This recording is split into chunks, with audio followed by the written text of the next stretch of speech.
Hey, what's up, guys? It's me, Derek and welcome to another spooky story. Today, we're gonna talk about a story that is called Clown Statue. I hate clowns. I think clowns are creepy, and I hate dolls because dolls are creepy. And you put clown and doll together, you get double creepy. So, without wasting a few gentle giants' times, let's just jump right in. So this scary clown story is an urban legend about a babysitter who finds herself alone in this house with this creepy statue of a clown. And some of the people believe that this is actually a true story, but really, in all sincerity, it's just an urban myth. So practically the story goes, I don't really know what year it takes place in, but it did just say a few years ago. So a few years ago there was this wealthy couple who had two young children, a boy and a girl. So this family lived in a large house in Newport Beach, California. You can look it up on Google Maps. So after taking care of their kids all week, the mother and father then decided that they needed a break, you know, because they were doing all these things and taking care of their kids all week, so it must be tired. So they booked a table for dinner at a nice restaurant. That same evening, they called a teenage girl they knew and arranged for her to come over and babysit their children while they were out.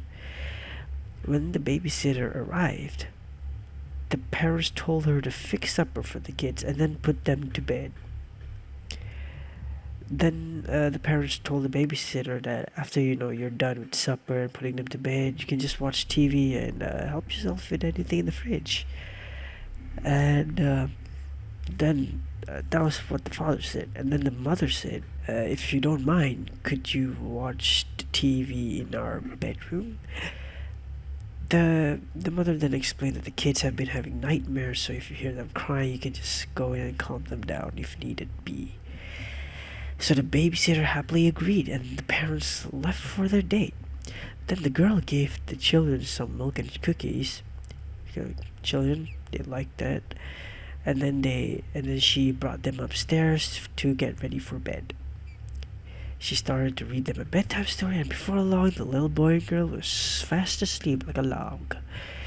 After tucking them in, she switched off all the lights and went to wash teeth. Okay, so when the babysitter walked into the parents' bedroom and sat down, she noticed that there was this creepy-looking clown statue at the corner of the room. So she tried to ignore it because it's just she was like, it's just a clown statue. It's not gonna bother me. But the fact is, it looked so eerie and disturbing that it sent a chill straight down her spine. She felt as though the clown eyes were staring back at her while she was watching TV. As time passed, though, the babysitter started to feel more and more uneasy about the clown statue. Whenever she glanced at it, she got the unsettling feeling that it had moved ever so slightly. And then the clown statue began to freak her out so much that she couldn't handle it any longer. She then decided to go downstairs and phone the parents. When she dialed the parents' number that they had left for her, the mother answered. She said, "Hi, it's me. Everything's fine. The kids are fast asleep in bed, but I was just wondering, would it be okay if I watched the TV downstairs?"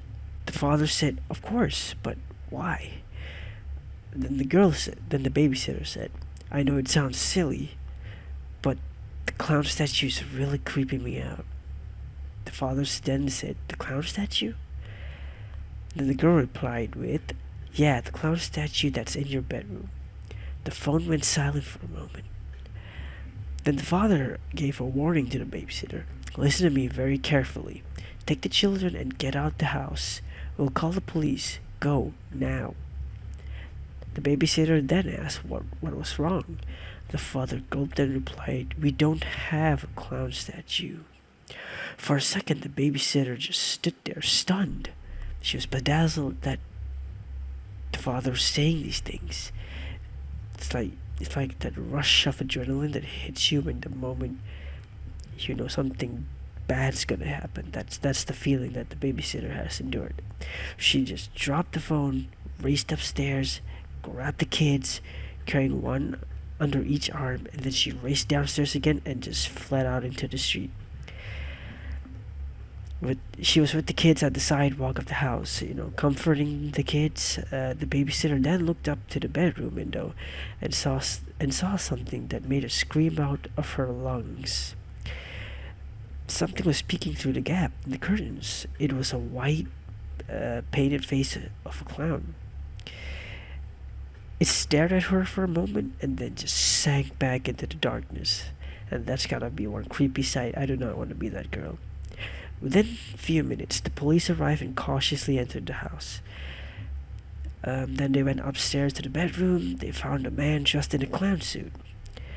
When they arrested him, they found a knife concealed in his costume. The clown then turned out to be a mentally disturbed midget who was a convicted murderer and also a cold blood killer. This evil man had been stalking the family for months. He lurked in their attic during the daytime, and then he would come out of the attic at night. So for weeks, the children had been complaining about a clown statue that stood in their room and watched them sleep. But the parents just dismissed it as nightmares. Oh my god. That must be so freaking. Someone like that just disguised as a clown statue. You wouldn't think twice. You would not think twice that right there was a murderer. You would think that it's just a creepy clown statue. You know. I thought while I was reading the story at first, I thought that it was gonna be a possessed clown, like a ghost clown. But no, it's actually, there might be some truth to the story. Because things like this, I guess, kind of happen. So it's best to be on your high alert. Because when the babysitter saw the babysitter was the most luckiest person in the world. Because anytime, at any given moment, she could have been stabbed, she could have been killed, and then follow suit. The children could have been killed. And the parents basically wouldn't know that this happened. They would return home and they would, unlock the door, find dead bodies, and then the killer would proceed to kill the parents.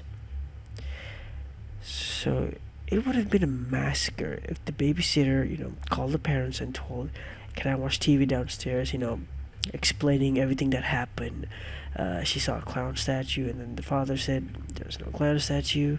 So the babysitter did the right choice and just bolting out of the house with the kids. Because if she had left them there, the kids would have died. But surprisingly, the killer, who was dressed as a clown statue, was in the parents' bedroom the whole time. Like, it didn't burst out of the door and start chasing them. It's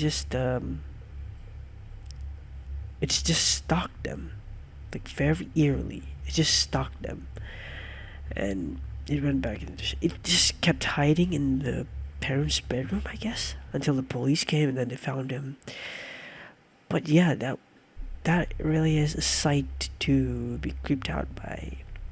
I wouldn't want to mess with anything like that. That's why you should keep everything locked before night falls, because you don't know what crazy person's gonna live in your house or something. But that's my opinion on the whole matter. But if you guys enjoyed this spooky story, be sure to hit that like button and get me to 1,000 subscribers. Hit that subscribe button as well, because I'll be playing SCP Containment Breach at 1,000 subscribers. It's a big goal, but I believe we can do it. So just hit that subscribe button. Whoever's watching this, just hit that subscribe button and get me to 1,000 subs. And then I will be glad to scare the shit out of myself for your guys' entertainment. And so with that, I leave you with this. Peace out. Bye bye.